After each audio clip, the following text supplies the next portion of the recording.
दोस्तों जय भीम। आप देख रहे हैं बुंदेलखंड की आवाज़। आज 6 दिसंबर है और 6 दिसंबर बाबा साहब आम्बेडकर के महापरिनिर्वाण दिवस का दिन है। सदी के महानायक युग पुरुष डॉक्टर बाबा साहब आम्बेडकर ने आज के दिन इस दुनिया को अलविदा कह दिया और हमारे बीच में उनके द्वारा रचित ढेर सारा साहित्य, उनकी विचारधारा और उनके किए गए कार्यों की उपलब्धि हमारे बीच छोड़ कर के गए।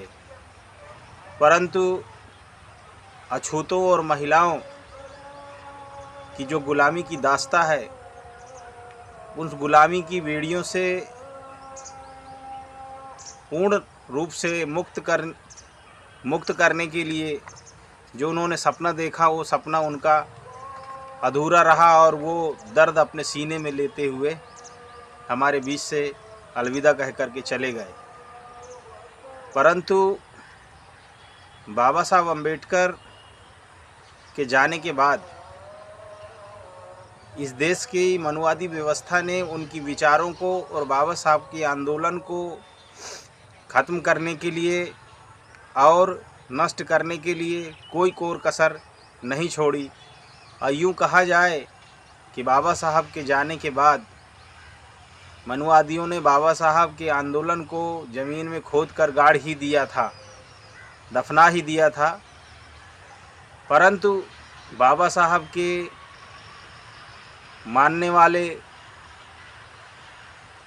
बाबा साहब के चाहने वाले जो मिशनरी और उनके अनुयायियों ने बाबा साहब के आंदोलन को, बाबा साहब के विचारों को आगे लाने का काम किया और उनकी विचारधारा को आगे बढ़ा कर के जन जन तक, बहुजन तक पहुंचाने का कार्य किया, जिसमें आज हम बहुत अच्छे लेवल पर सफल हुए हैं। और ये उनके सच्चे अनुयायियों ने अपनी ज़िंदगियां, जवानियां कुर्बान करके इसको आगे लेकर के आए। बाबा साहब की एक चिंता बनी रहती थी कि मैंने जो जीवन में संघर्ष किया और सवर्णों से जो मैंने लड़ झगड़ कर संघर्ष करके जो अधिकार प्राप्त किए, उन अधिकारों को और उस कार्य को और उस काफिले को आने वाले समय पर कौन चलाएगा और कौन बचाएगा। तो ये बहुत गहरी चिंता और इस पीड़ा से हमेशा बाबा साहब व्यथित रहते थे।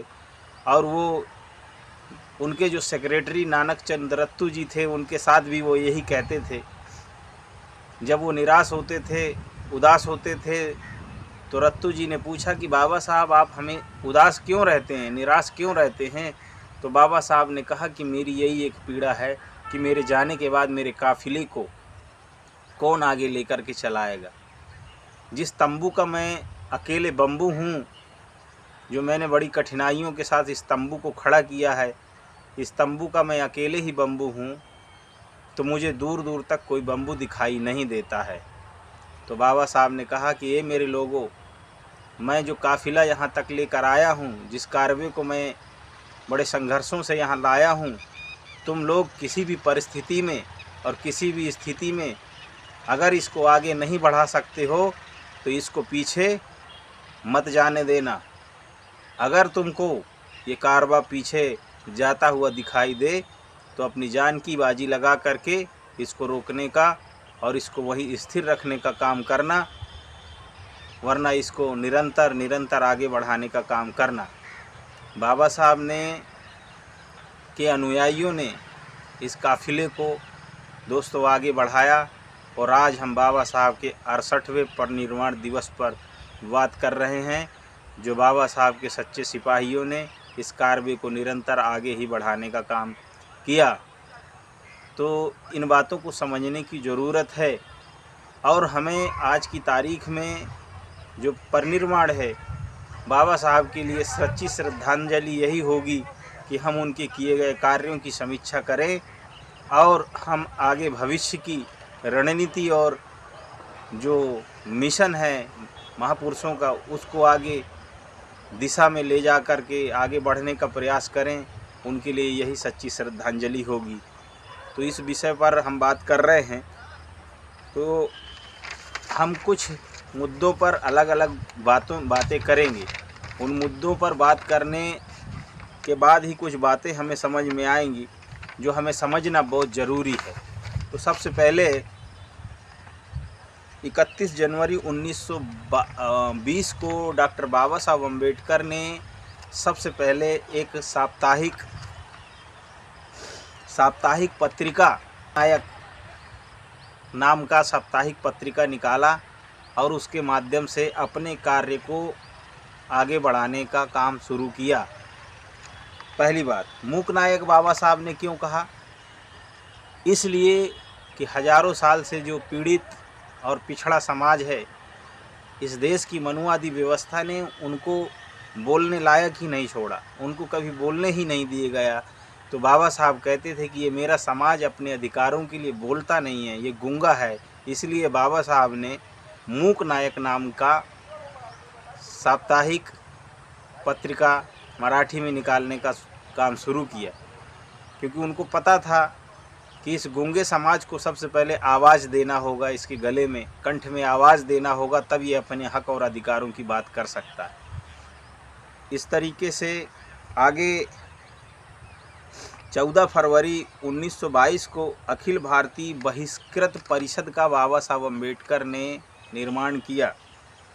जो अखिल भारतीय बहिष्कृत परिषद है उसको बाबा साहब ने बनाया, मतलब बाबा साहब अम्बेडकर ने संगठन निर्माण की प्रक्रिया में आगे कदम बढ़ाया और उसके माध्यम से फिर उन्होंने अपना काम शुरू किया।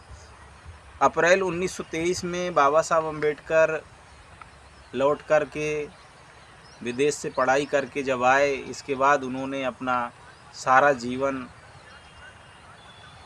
बहुजनों, पिछड़ों, अछूतों के जीवन उद्धार के लिए समर्पित करने का फैसला किया। 20 जुलाई 1924 को उपेक्षित वर्गों को उठाने के लिए बहिष्कृत हितकारिणी सभा का उन्होंने गठन किया। 20 मार्च 1927 को कोलाबा में महाड़ गांव में चावदार तालाब का आंदोलन शुरू किया। 20 मार्च 1927 को बाबा साहब ने महाड़ का आंदोलन, क्योंकि इस देश में जो शेड्यूल कास्ट है, अछूत जाति है, वो अछूत लोगों को पानी पीने तक का सार्वजनिक स्थलों में अधिकार नहीं था। तो बाबा साहब अम्बेडकर ने 1927 में महाड़ का आंदोलन शुरू किया और सार्वजनिक तौर पर वहाँ ले जाकर के लोगों को तालाब में पानी पीने का अधिकार दिलाया। और उसी समय पर बाबा साहब अम्बेडकर ने जो शूद्रों को, जो आज की तारीख में ओबीसी के लोग हैं, जो शूद्रों के खिलाफ लिखा गया जो ग्रंथ मनुस्मृति है, उसका भी दहन करने का काम बाबा साहब अम्बेडकर ने किया। क्योंकि मनुस्मृति ऐसा कानून ग्रंथ मनुवादियों ने बनाया जिसकी वजह से बड़ी जघन्य पीड़ा और कष्ट देने वाली चीज़ें उसमें सम्मिलित थीं, और वो हमारे जो शूद्र लोग हैं, जिनको शूद्र कहा जाता है, आज की तारीख में वो ओबीसी के लोग हैं, उनके खिलाफ ये बनाया गया जो है ग्रंथ है।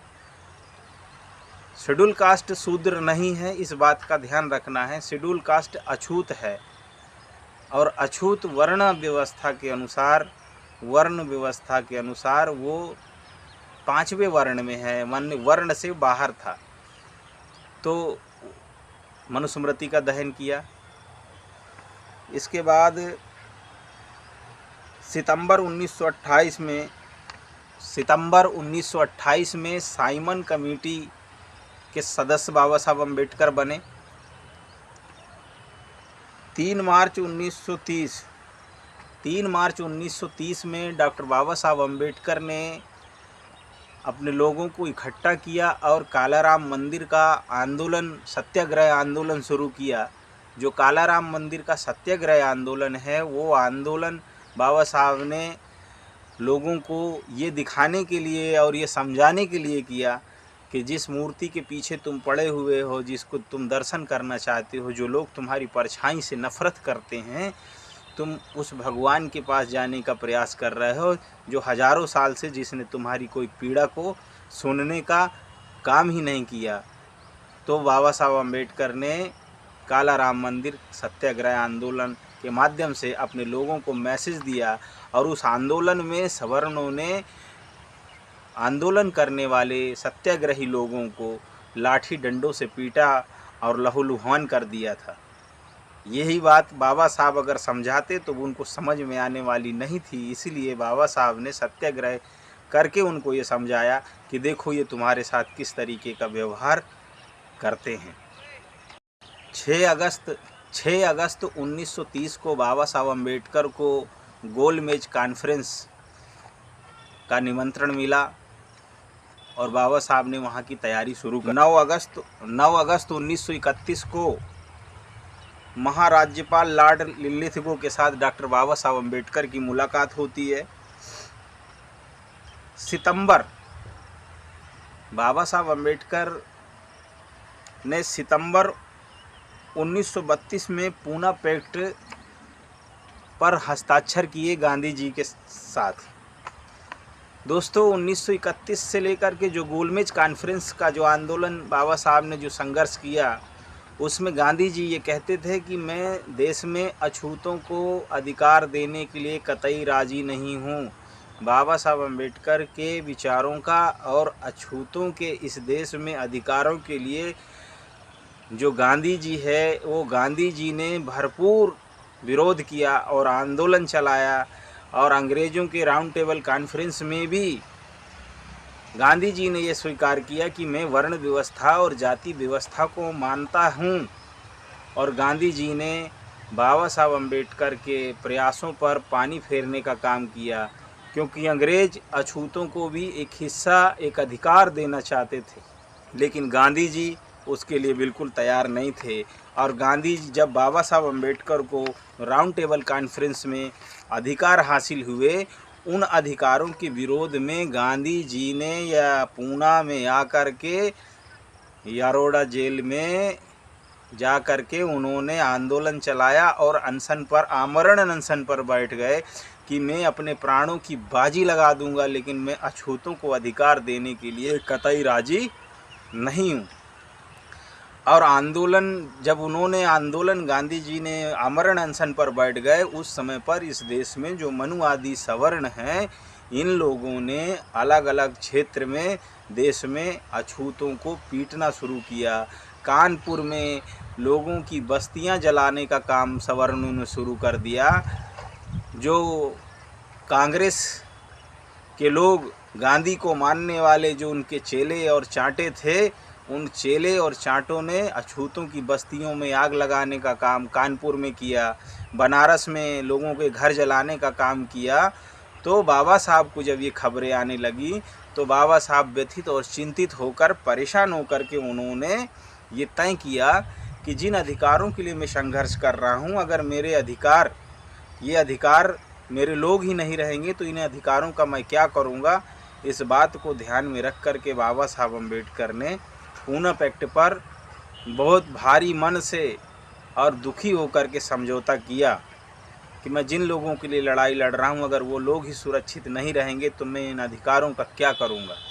इस तरीके से गांधी जी, जिसको लोग राष्ट्रपिता कहते हैं, महात्मा कहते हैं, उस महात्मा और राष्ट्रपिता का कहने वाले जो लोग हैं, उन लोगों को ये समझ लेना चाहिए कि गांधी जी का जो चरित्र इस देश के अछूतों, शेड्यूल कास्ट के और पिछड़ों के प्रति खलनायक कर रहा है, जिसको आज इस देश का मीडिया और इस देश का जो मनुवादी पत्रकार हैं उसको नायक घोषित करते हैं और नायक के तौर पर उसको प्रस्तुत करने का कार्य करते हैं। ये बात वर्तमान में SC, ST, OBC और माइनॉरिटीज़ के लोगों को समझने की ज़रूरत है। ये जो आज इस देश में SC, ST, OBC के जो हालात हैं, बुरे हालात हैं, इन बुरे हालातों के लिए जिम्मेदार गांधी जी हैं। ये गांधी जी ने ही ये सारा रायता फैलाने का काम किया। इस आंदोलन को पूना पैक्ट के समझौते के बाद बाबा साहब अपने आंदोलन को चलाने का और बढ़ाने का कार्य निरंतर जारी रखे हुए थे। उसी बीच 27 मई 1935 को बाबा साहब की जीवन संगिनी माता रमाई का निधन हो जाता है। बाबा साहब और भी ज़्यादा दुखी हो जाते हैं।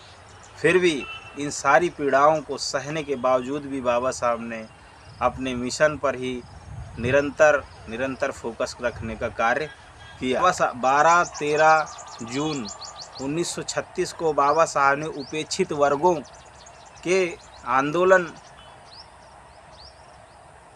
उपेक्षित वर्गों का जो आंदोलन बाबा साहब चला रहे थे उनका अधिवेशन बुलाया, और उस अधिवेशन बुलाने के बाद बाबा साहब ने ये फैसला किया और उस अधिवेशन में अपनी बात रखी कि मैं हिंदू धर्म को छोड़ दूंगा।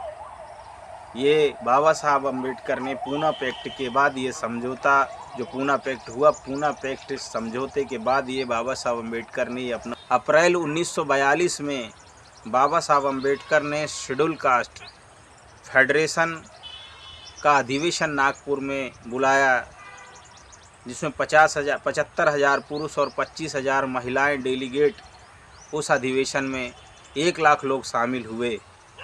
क्योंकि बाबा साहब अम्बेडकर को इस बात का भली भांति ज्ञान और भान हो गया था कि गांधी जी हमारे लोगों के अधिकार देने वाले नहीं हैं, हमारे अधिकारों पर रोड़ा लगाने वाले हैं, और अंग्रेज़ों को हमें अपनी शक्ति दिखानी होगी। तब जाकर बाबा साहब अम्बेडकर ने शेड्यूल कास्ट फेडरेशन के माध्यम से अपनी शक्ति का निर्माण किया और शक्ति और संगठन को आगे ताकतवर बनाने और अंग्रेज़ों को बताने के लिए कि हम इस देश के मूल निवासी हैं और हमारे हक और अधिकारों पर अगर डाका डाला जाएगा तो हम आंदोलन को और तीव्र करने का काम करेंगे।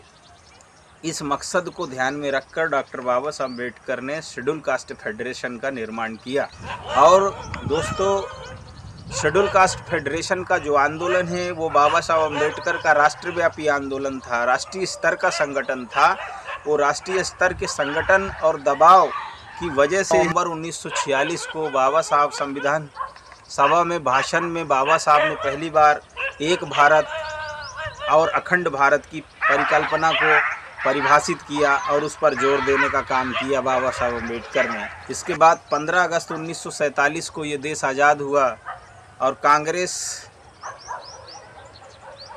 के द्वारा बाबा साहब अम्बेडकर को संविधान सभा में मनोनीत किया गया। 29 अगस्त 1947 को संविधान सभा का गठन किया गया। 30 अगस्त 1947 को डॉक्टर बाबा साहब अम्बेडकर जी संविधान का प्रारूप लिखने के लिए अध्यक्ष की नियुक्ति। 30 अगस्त 1947 को संविधान सभा प्रारूप समिति के बाबा साहब अम्बेडकर को अध्यक्ष बनाया गया और संविधान का प्रारूप और मसौदा तैयार करने के लिए बाबा साहब अम्बेडकर की ही जिम्मेवारी लगाई गई। 1 अक्टूबर 1948 को बाबा साहब अम्बेडकर ने संविधान सभा में संविधान को प्रस्तुत किया। बाबा साहब अम्बेडकर 1 अक्टूबर 1948 को बाबा साहब अम्बेडकर ने संविधान सभा में संविधान के मसौदे को प्रस्तुत किया। इसके बाद बाबा साहब अम्बेडकर मुंबई अपने स्वास्थ्य कारणों से वो आ जाते हैं और 12 जून 1949 को डॉक्टर बाबा साहब अम्बेडकर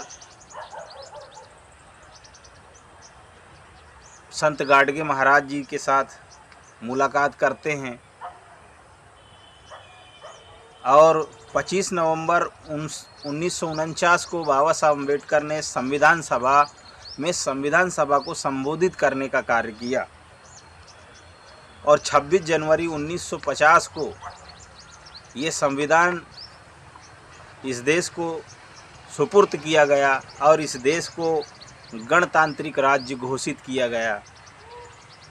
और उस दिन बाबा साहब अम्बेडकर ने 26 जनवरी 1950 को ज़रूर एक राहत की सांस ली होगी कि बड़े कठिनाइयों और संघर्षों से मैंने अपने लोगों के लिए ये अधिकार आज 26 जनवरी 1950 SC ST OBC और माइनॉरिटी के लिए वास्तविक आज़ादी का दिन है कि संविधान में संवैधानिक अधिकार आपको प्राप्त हुए। इस बात को SC ST OBC और माइनॉरिटी के लोगों को अपने दिमाग में गांठ बांधकर डाल लेना चाहिए। ये ऐतिहासिक घटना हुई और उस दिन 26 जनवरी 1950 को बाबा साहब अम्बेडकर बहुत ज़्यादा खुश थे। दिसंबर 1950 को बाबा साहब कोलंबो में बौद्धों के विश्व बौद्ध सम्मेलन में बाबा साहब अम्बेडकर ने भाग लेने के लिए वहां गए, क्योंकि बाबा साहब ने पहले पूना पैक्ट के बाद ये घोषणा कर दिया था कि मैं हिंदू धर्म के नाम पर जो प्रचारित किया जा रहा है, जो वास्तविक ब्राह्मण धर्म है, हिंदू धर्म नहीं, उसको मैं छोड़ दूंगा। उसके संदर्भ में बौद्धों के विश्व सम्मेलन में बाबा साहब अम्बेडकर वहां जाते हैं और वहां अपनी बात कहते हैं। 27 सितंबर 1951 को बाबा साहब अम्बेडकर हिंदू कोड बिल जो नारी मुक्ति के लिए था, महिलाओं की गुलामी और दास्ता से मुक्ति दिलाने के लिए था हिंदू कोड बिल, वो हिंदू कोड बिल को डॉक्टर बाबा साहब अम्बेडकर ने संविधान सभा में रखा, लेकिन वो हिंदू कोड बिल का प्रस्ताव पारित ना होने की वजह से डॉक्टर बाबा साहब अम्बेडकर ने विधि मंत्री के पद से इस्तीफ़ा दे दिया। नारी के मुक्तिदाता ऐसे नहीं कहा जाता बाबा साहब को। नारी के मुक्तिदाता ने अपने पद को ध्यान न रख करके महिलाओं के अधिकारों के लिए उन्होंने अपने विधि मंत्री के पद से इस्तीफ़ा दे दिया और पद को छोड़ दिया। 13 मार्च 1956 को बाबा साहब अम्बेडकर ने उनकी जो किताब बुद्धिस्ट धम्मा उसकी प्रस्तावना लिखने का काम शुरू किया और 14 अक्टूबर 1956 को डॉक्टर बाबा साहब अम्बेडकर ने नागपुर की धरती में बुद्ध धर्म में वापस चले गए। दोस्तों, पहले या बीच में बहुत बड़े लेवल पर ये कंट्रोवर्सी होती है कि बाबा साहब अम्बेडकर बौद्ध धर्म को बाबा साहब अम्बेडकर ने अपनाया। मेरा ये अपना विचार है कि बाबा साहब अम्बेडकर ने बौद्ध धर्म को अपनाया नहीं, बाबा साहब अम्बेडकर ने अपने पुराने घर में वापसी किया। जो इस देश के अंदर मनुवादियों ने जिस धर्म को खोद कर गाड़ दिया था, बाबा साहब ने खोद कर निकाल कर जिंदा किया, अपने घर की साफ़ सफाई किया और अपने घर में अपने लोगों को लेकर के चले गए। ये कहना गलत है कि बाबा साहब अम्बेडकर ने बौद्ध धर्म अपनाया। बाबा साहब अम्बेडकर के वंशज और बाबा साहब अम्बेडकर के ब्लड के लोग, इस देश के SC ST OBC के लोग, जो नागवंशी लोग हैं, ये मूलतः बौद्ध ही हैं और बौद्ध थे और बौद्ध ही हैं। इसलिए धर्म को अपनाने वाली बात मुझे समझ में नहीं आती है।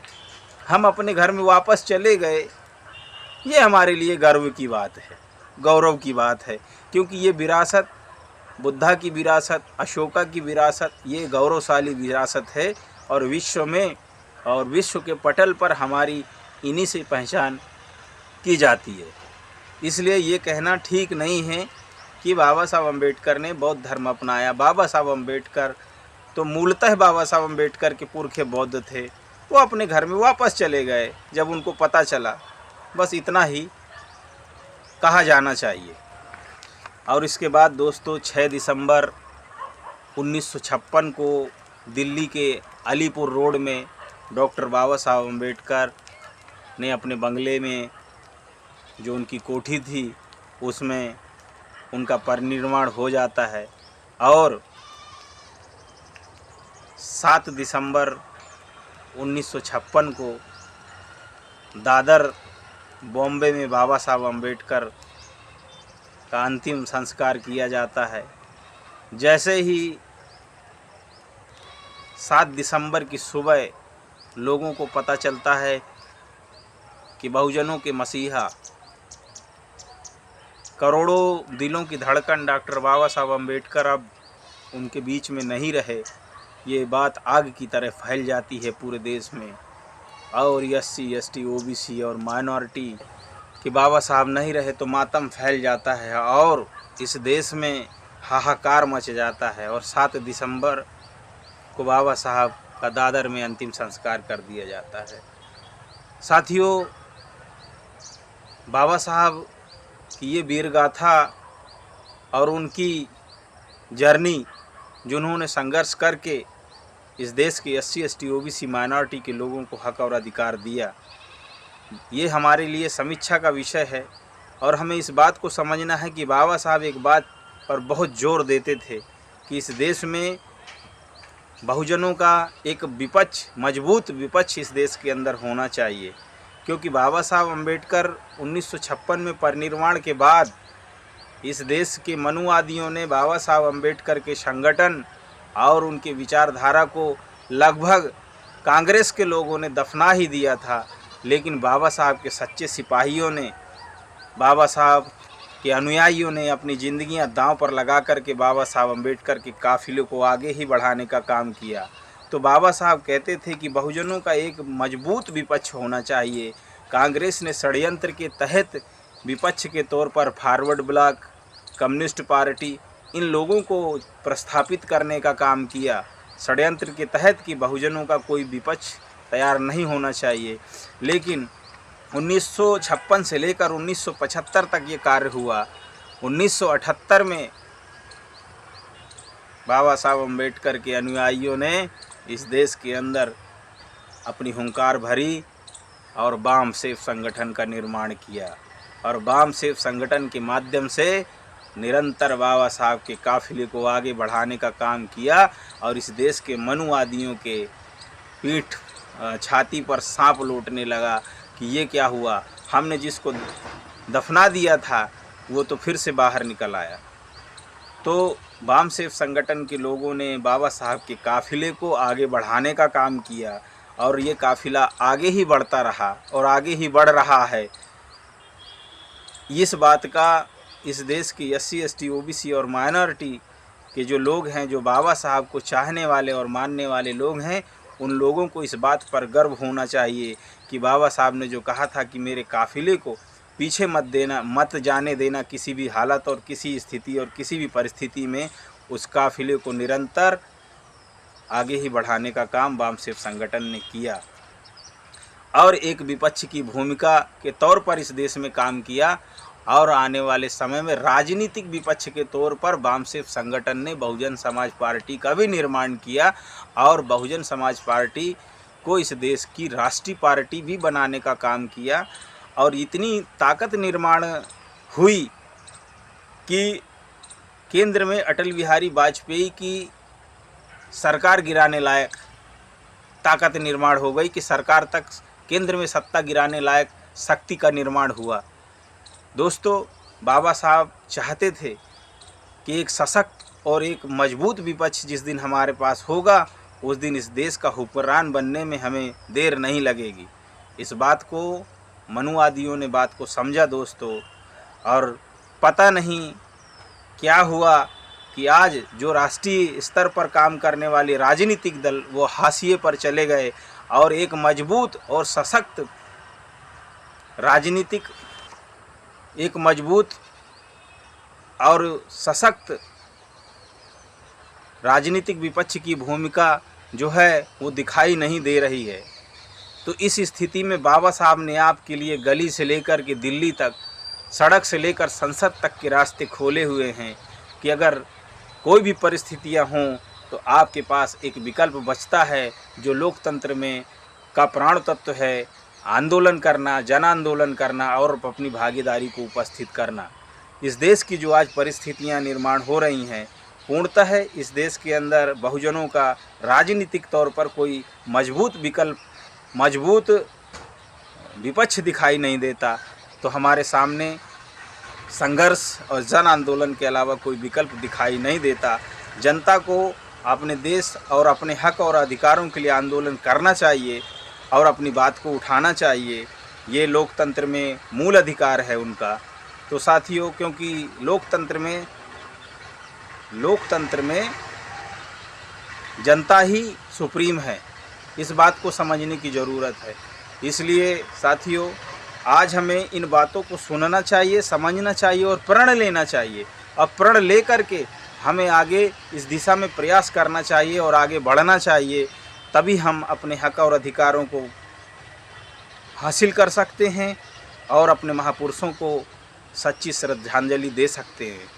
मैं ऐसा मानता हूँ कि बाबा साहब अम्बेडकर को यही एक सच्ची श्रद्धांजलि होगी कि इस देश में सशक्त, मजबूत, सामाजिक तौर पर और राजनीतिक तौर पर, ख़ास तौर पर आपका एक विपक्ष, मजबूत विपक्ष होना चाहिए।